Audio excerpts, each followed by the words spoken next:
Tom. I don't see a whole lot of videos about the 150 Cyclone from IceBear online. I've had this one for about 6 months now. And I live on top of a mountain.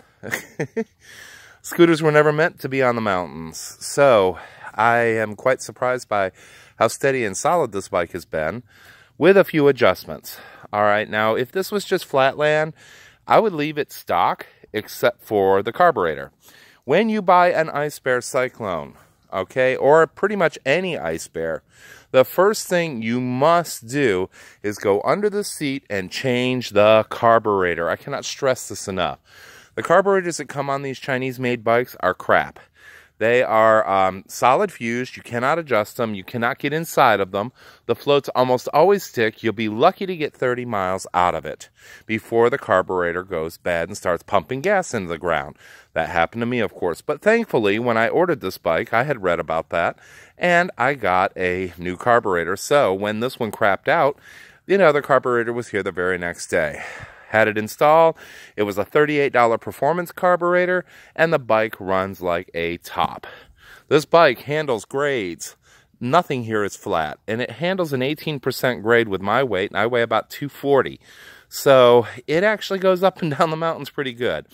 The other thing I have learned to do, and the next thing that you should do, is go down here to the case, take it off, take the kickstand off, and put in a new variator and a new clutch. The variator will cost you about $20 for a performance variator.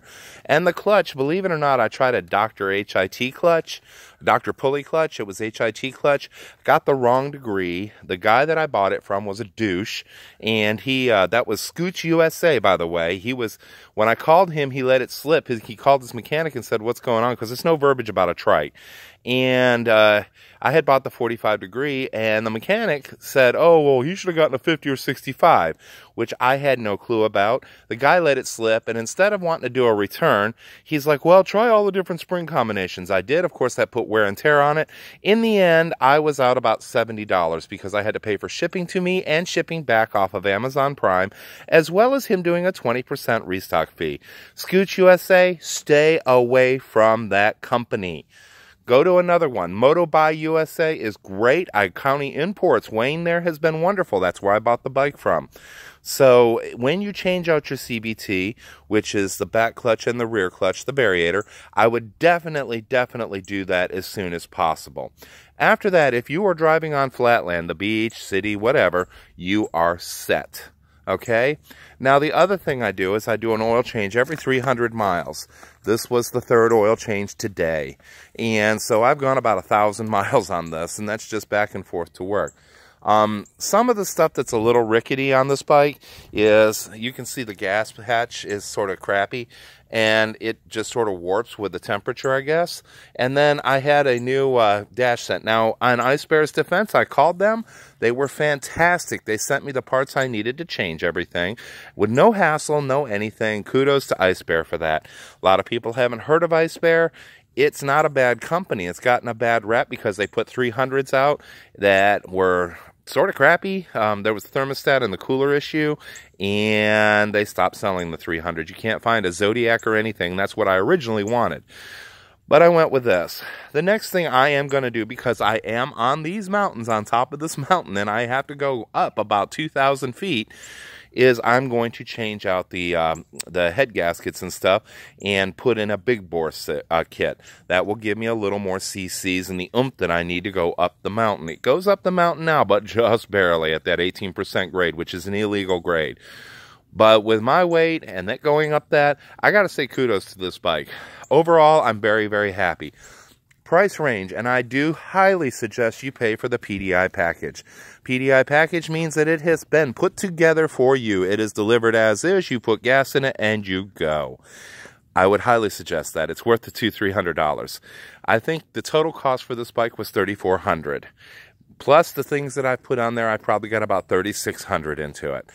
Hey, I can't bitch. I'm getting 98 miles to the gallon. I can't even put $5 in it after 2 weeks. To work is 7 miles. Back is 7 miles. It's just incredible. So, guys, I do recommend the IceBear with the changes. Remember, if you buy this bike, make sure you get a new carburetor immediately. Order it when you order the bike. Get it on Amazon. 38 bucks is what I paid for my performance carburetor, and it's fantastic. It does the job. So do that. Now, the other thing I did do is, and this is really easy, you do not have to take the cone off to change the lights. You just reach up behind them, take the spring off, and put a new light in. I changed these to LED lights. That was not hard. This bike is compatible with LED. So it was really, really easy. I did that because we have dense fog up here, and LED goes through the fog. The incandescents that were on it would never even have gone remotely near it. Let me let you hear how it sounds after 1,000 miles. Purrs like a kitten. This is a great bike, guys. I mean, for the money, as long as you know the pitfalls, I highly recommend ordering this bike. It's not bad. It works great. You can see the LEDs in the back with the brake on. All the lights are great. I also put lights around the bottom of it, hooked correctly to the battery, which has a remote on and off. I can turn them on and off when the bike is on or off. It doesn't matter. I did that because you want visibility. This is a small footprint. Even though it's a big bike, it's 500 pounds, you still want the visibility in traffic. And that helps at night. I look like a UFO flying through these valleys coming up to this mountain. So anyway, I hope this video helped you guys out. If you have any questions about the bike, don't hesitate to comment and let me know. I can help you with whatever I need to do. I have taken this bike apart, put it back together again, made it so that it is mountain ready. Now, if you are not in the mountains or you're in the city, you hardly have to do any of this stuff. Just change the carburetor. Again, I can't stress that. And I would definitely change out the belt, the variator, and the rear clutch. All of that together is going to run you about $70. And it's worth it. Get a Kevlar belt. So, hope you guys enjoyed this. Have a good day. It's Tom signing off.